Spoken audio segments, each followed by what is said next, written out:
Men are placed in most high level jobs. Some people say that the government should encourage a certain percentage of these jobs to be reserved for women. Do you agree or disagree?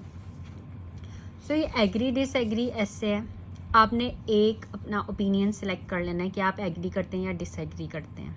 ठीक है, according to your ideas and examples, जो भी आपका opinion है, और वही opinion लेकर तो आपने अपने बॉडी पैराग्राफ्स लिखने हैं and then conclusion.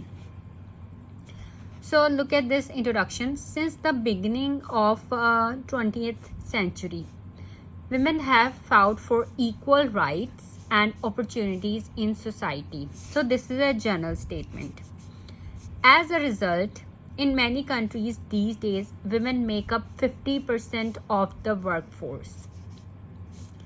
However, it is still a fact that high positions such as CEO jobs are still dominated by men. अब ये जो सेंटेंस है ये सिंपल सेंटेंस नहीं है. You have to write complex sentences, compound sentences and complex compound sentences. अब ये जो वर्ड है सच एज, ये जो जितने भी कलर्ड हैं वर्ड्स, आपने ये वर्ड्स मीन्स आप ये वर्ड जो हैं अपने हर एसे में यूज़ कर सकते हैं. अगर आपने कॉम्प्लेक्स स्ट्रक्चर्स लिखने हैं तो आपको ये वर्ड्स यूज़ करने पड़ेंगे. इनके अलावा भी और बहुत सारे वर्ड्स हैं. कंजंक्शंस आप यूज़ करते हैं कॉम्प्लेक्स स्ट्रक्चर्स लिखने के लिए, ये कनेक्टर्स हैं. तो ये जो वर्ड्स हैं ये आप अपनी स्पीकिंग में और राइटिंग दोनों में यूज़ करें.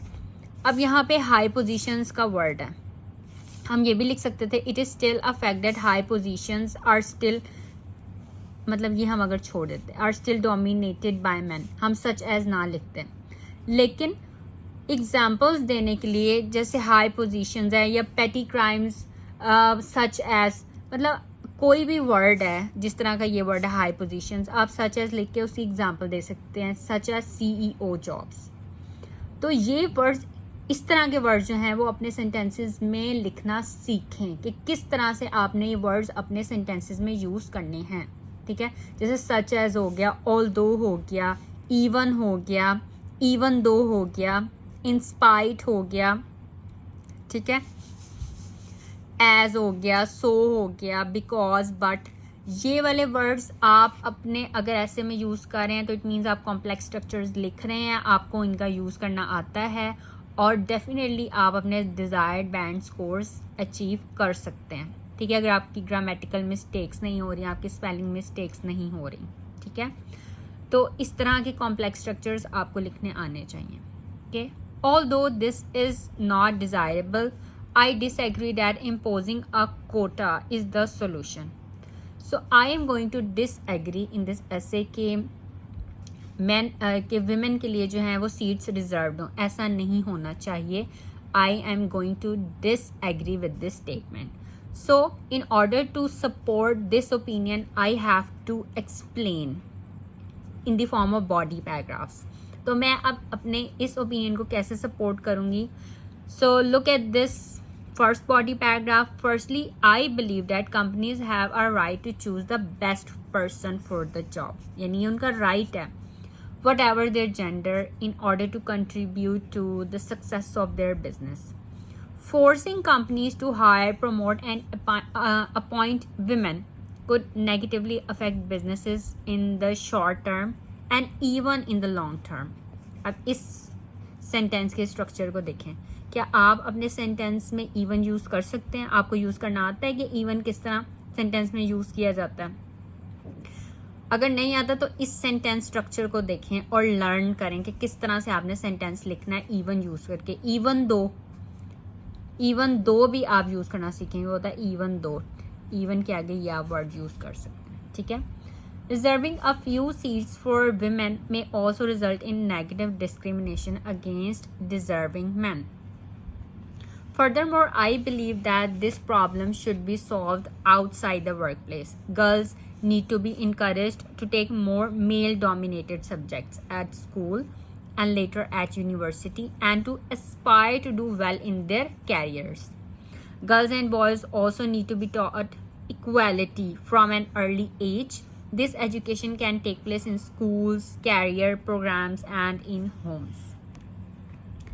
Finally, it has been seen that artificially imposing rules has not always had the desired effect.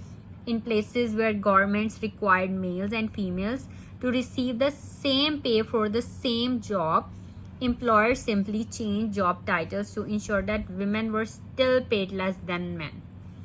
It is my belief that employers will simply find loopholes to get around any such law. So, इन body paragraphs में मैंने explain कर दिया है कि why I disagree with this statement. Okay, so ये जो coloured है फर्स्टली, फर्दर मोर, फाइनली, ठीक है, ये कलर वर्ड जो हैं आप इनको यूज करें अपने एसेज में. ठीक है.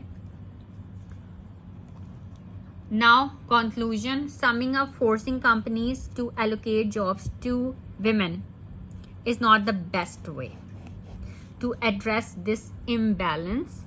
अब ये टॉपिक रिलेटेड वोकैब्युलरी चेक करें.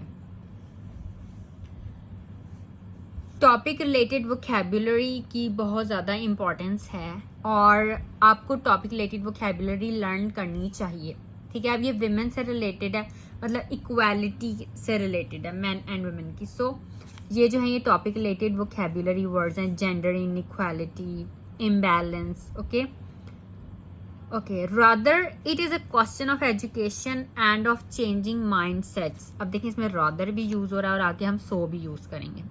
अब आपने ये देखना है कि आप रादर और सो यूज़ कर सकते हैं. आप क्या, अगर आपको कोई ऐसे टॉपिक आए तो आप ये वर्ड्स अपने ऐसे में यूज़ कर सकते हैं. इन वर्ड्स को यूज़ करके आप सेंटेंसेस लिख सकते हैं. अगर आप लिख सकते हैं, well and good.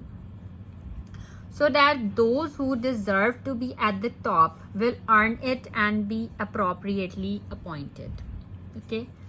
So read this essay, look at these words and try to use these words in your sentences. And also learn topic specific vocabulary. And that's all for this video. If you have any questions, you can ask me in comments.